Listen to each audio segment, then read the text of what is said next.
ito ay rated SPG, striktong patnubay at gabay ng magulang ang kailangan. Isang mapagpalang araw mga kapamilya. Dahil sa mga sinabi ni Rigor kay Tanggol, ay mas lalo ngayong nagliliyab sa galit si Tanggol at gagawin niya ang lahat para manalo upang mapatunayan kay Rigor na mali ang sinabi nito. Nangyari na nga ang botohan at kitang-kita ni Tanggol kung gaano kadami ang mga taong umaasa at sumusuporta sa kanya para sa tunay na pagbabago. Kaya naman, naging resulta ay landslide ang partido ni Tanggol. Ibig sabihin, kulelat at talunan ang mga Montenegro.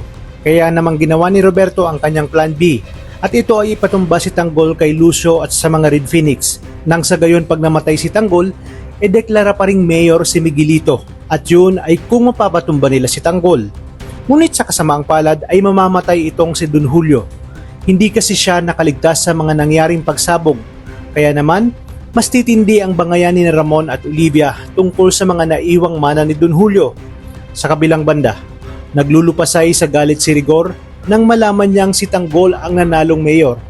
Kaya naman sinabi sa kanya ni Mando na dapat na nitong tanggapin na si Tanggol na ang magiging boss nila. Bagay na hindi matanggap-tanggap ni Rigor.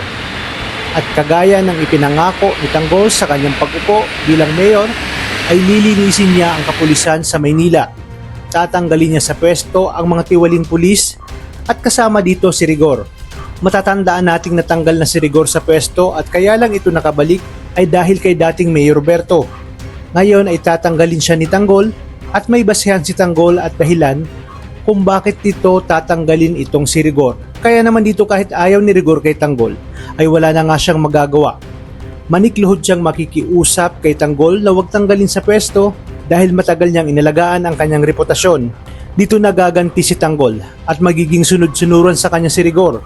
Ipaparamdam niya kay Rigor ang lahat ng ginawa nito sa kanya, mga pangpapahiya at pag-aalipusta na simula pa ng bata siya. Kaya naman pakaabangan natin ito sa mga susunod na araw.